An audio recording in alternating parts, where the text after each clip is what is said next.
safiirka dalka Turkiga u jooga dalka Soomaaliya ayaa maanta si rasmi ah waxa waraaqadihiisii uu ku shaqeyn lahaa ugu wareejiyay madaxweynaha dowladda ku meel gaarka ee Soomaaliya Shariif Sheekh Axmed waxaana safiirkaasi uu si toos ah uga shaqeyn doonaa gudaha magaalada Muqdisho isaga oo mas'uul ka ah safaaradda Turkiga ee ku leedahay dalka Soomaaliya.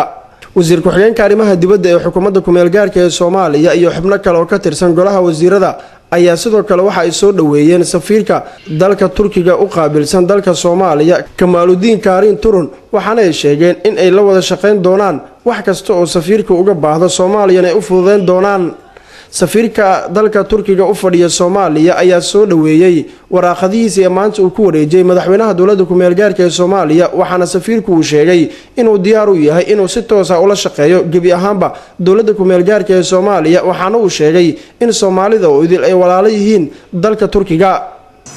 I'm very happy to be here and then inshallah we'll start good work with the Somali government to better, peaceful and develop Somalia. waxaan doonayaa inaan si toos ah ula shaqeeyo dhammaan mas'uuliyiinta Soomaaliya shacabkeeda iyo shacabka Turkiga waa dad walaalo ah waxaan diyaar u ahay inaan la shaqeeyo shacabka Soomaaliyeed wax kasta u baahdaana inaan u fududeyn doono. wasiir ku-xigeenka arrimaha dibadda ee xukuumadda ku meel gaarka ee Soomaaliya Cabdiraxiin Cabdi Abikar ayaa dhankiisa waxa uu sheegay in ay ku faraxsan yihiin in madaxweynaha dowladda ku meel gaarka ee Soomaaliya uu ku wareejiyo waraaqadihii uu ku shaqeyn lahaa safiirka dalka Turkiga u jooga Soomaaliya waxaana wasiirku uu sheegay in dowladda ku meel gaarka ay soo dhaweynayso safaarad kasta oo laga furayo gudaha Soomaaliya. waxa waraaqihii aqoonsiga si rasmi ah u dhigtay safiirka joogtada ah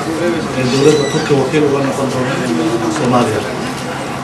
wuxuu soo maalgeliyay soo wareegay Muqdisho hadda wixii ka dambeeyay wuxuu ka howlgalaya asaga tiimkiisa magaalada Muqdisho waxaan kusoo dhaweynaynaa safiirka dowladda Turkiga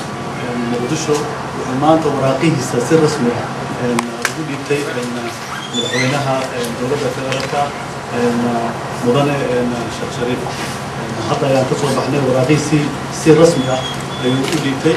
wareejintan lagu wareejiyay safiirka dalka Turkiga u jooga Soomaaliya waraaqadihii uu ku shaqeyn lahaa ayaa imaanaysa xilli dhawaan safiirkan Kamaaludiin Kaarin Turun loo soo magacaabay gudaha dalka Soomaaliya waxaana wada shaqeyn buuxda oo si toos ah imika ay ka dhaxaysa dowladaha Turkiga iyo Soomaaliya kadib markii dhawaan ra'iisul wasaaraha Turkiga Rajab Tayyip Erdogan uu soo gaaray magaalada Muqdisho isaga oo ka qayb qaadanayay caawinaadii loo sameeyay dadkii abaaraha ka soo barakacay ee ku sugan gudaha magaalada Muqdisho. Maxamed Maxamuud Timcade, Universal TV, Muqdisho.